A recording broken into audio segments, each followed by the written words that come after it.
Students आज हम लोकतंत्र में शिक्षा की भूमिका के विषय में विस्तार पूर्वक अध्ययन करेंगे। जैसा कि आप जानते हैं कि इससे पूर्व हमने डेमोक्रेसी का अध्ययन किया था। इसमें हमने डेमोक्रेसी क्या होती है इसके बारे में जाना था।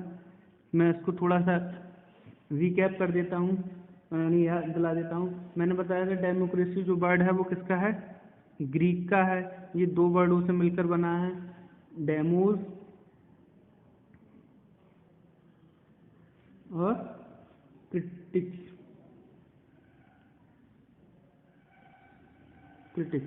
डेमोस का मतलब है शक्ति और क्रिटिक्स का मतलब है जनता। तो जनता की जो शक्तियों को हम क्या कह सकते हैं, डेमोक्रेसी कह सकते हैं। ये शाब्दिक अर्थ हो गया।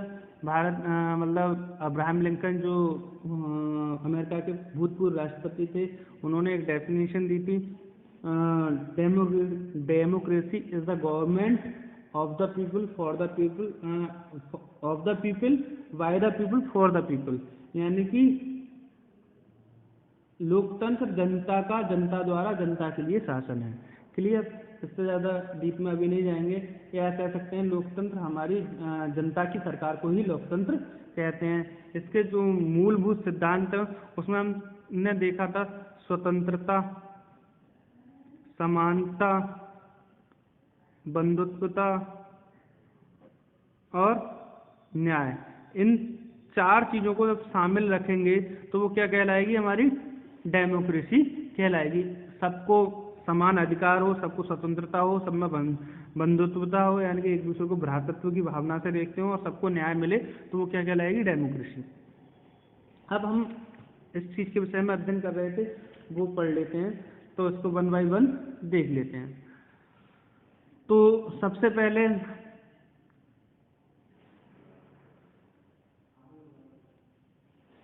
इसके जो मतलब कहे जाए तो इससे क्या क्या, एक चीज समझ लो, लोकतंत्र में शिक्षा की भूमिका, यानी कि लोकतंत्र जब चल रहा है तो शिक्षा की क्या भूमिका होगी। तो सबसे पहले हम कह सकते हैं व्यावहारिक आदर्शों का निर्धारण, मतलब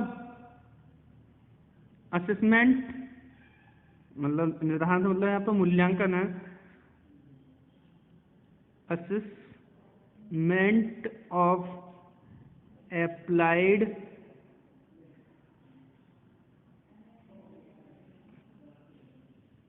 आइडियाज,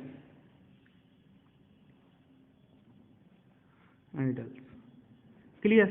कह सकते हैं कि लोकतांत्रिक व्यवस्था के लिए यह आवश्यक है कि समाज में ऐसे आदर्श पर बल दिया जाए जो व्यवहारिक हो, उन्हें सामाजिक व्यवस्था दुर्लभ होने लगती है, वरना सामाजिक व्यवस्था दुर्लभ होने लगती है। कहने का मतलब क्या है कि जब हम शिक्षा में शिक्षा के आधार पर लोकतंत्र की बात करते हैं तो जो व्यवहारिक चीजें हैं उनको लागू किया जाए। नंबर 2 बात करते हैं वैज्ञानिक दृष्टिकोण का विकास। कह सकते हैं डेवलपमेंट ऑफ साइंटिफिक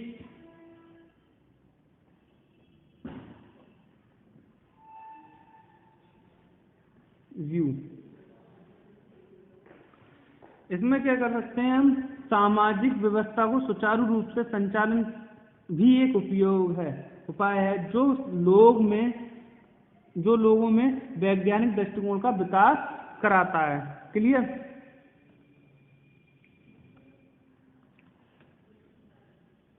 नंबर 3 है हमारा आर्थिक संपन्नता में वृद्धि, ग्रोथ इन इकोनॉमिक वेल्थ। कहने का तात्पर्य है कि जब समाज में लोग शिक्षित होंगे, लोकतांत्रिक समाज में लोग शिक्षित होंगे, तो उनकी आर्थिक संपन्नता में भी वृद्धि आएगी। यानी कि सभी लोग शिक्षित होंगे, उनको शिक्षा के अकॉर्डिंग इनकम होगी, तो वो सब लोग आर्थिक संपन्न होंगे।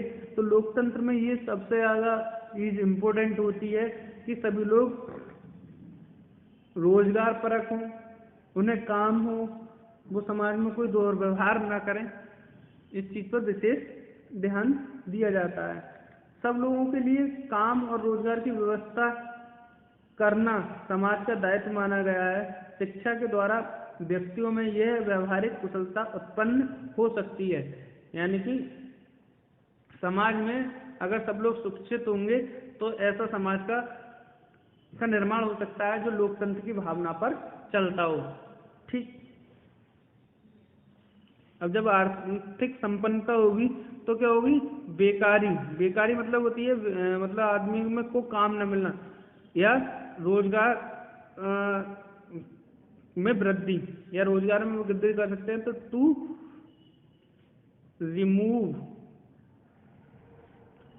अनएम्प्लॉयमेंट।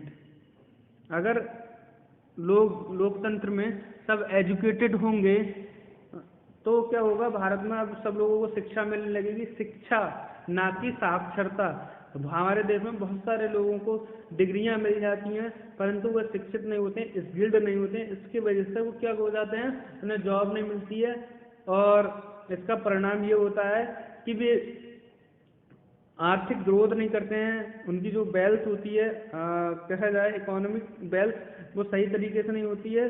तो आदमी को जब शिक्षित किया जाएगा तो बेकारी जो है समाप्त होगी। तो टू रिमूव अनएम्प्लॉयमेंट। ठीक। बात करते हैं जब आदमी एम्प्लॉयमेंट कर रहा होगा, जब नौकरी कर रहा होगा, जॉब कर रहा होगा, आर्थिक रूप से संपन्न होगा तो सामाजिक नियंत्रण होगा। क्या होगा? सामाजिक नियंत्रण की शिक्षा, एजुकेशन ऑफ सोशल कंट्रोल। सामाजिक व्यवस्था में संतोषजनक संचालन के लिए सामाजिक नियंत्रण की शिक्षा निरंतर होनी चाहिए। हमें यह ज्ञात है कि सामाजिक आदर्श तथा मूल्यों के प्रति वांछनीय भावनाएं होती हैं। इन वांछनीय भावनाओं को उत्पन्न करना शिक्षा का कार्य है। पाठ्यक्रम में इस बात की व्यवस्था होनी चाहिए कि सामाजिक दृष्टि से वांछनीय नियमों के प्रति सभी लोगों में मन में अनुकूलन भावना हो। क्लियर? भाई जब आदमी में रिमूव हो जाएगी, भाई रोजगारी नहीं होगी तो समाज आपस में अपने काम में बिजी रहेगा, कोई समाज में दुर्व्यवहार नहीं होगा। कह सकते हैं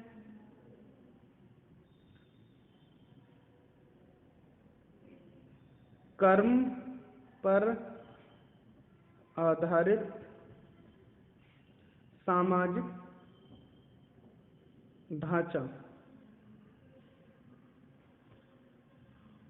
वर्क बेस्ड सोशल स्ट्रक्चर।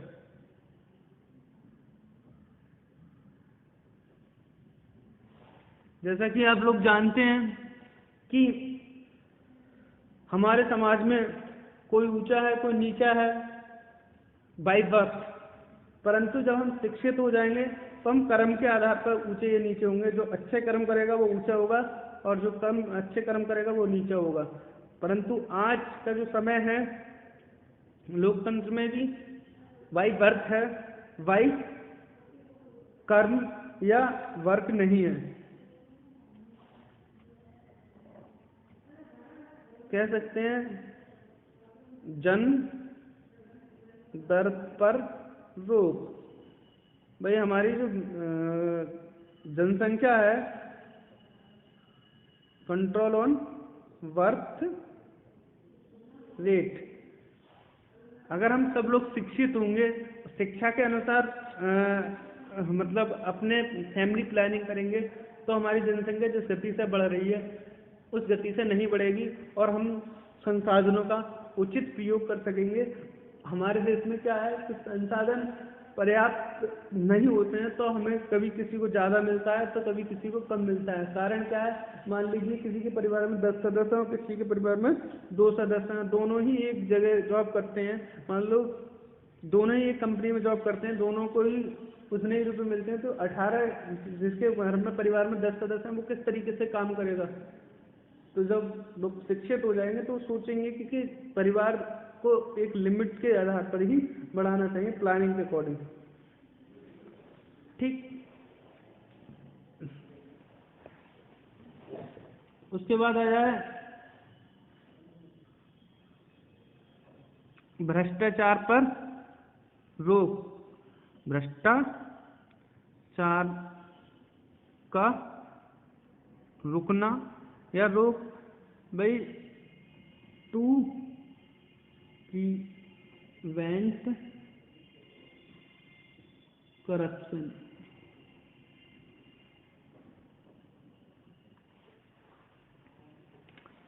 जैसे कि आप जानते हैं कि भारत में प्रायः 90 से 99% लोग बेईमान करप्ट होते हैं, उन्हें जरा सी रिश्वत दो और काम करते हैं और जरा सी रिश्वत ना दो तो वो काम नहीं करते हैं। अगर उन्हें सही करके ही अपनी शिक्षा का मूल्य का पता चल जाएगा कि किस आधार पर हमने शिक्षा ली है, सभी लोग अच्छे होंगे, तो इस तरीके की रोक में कमी आएगी।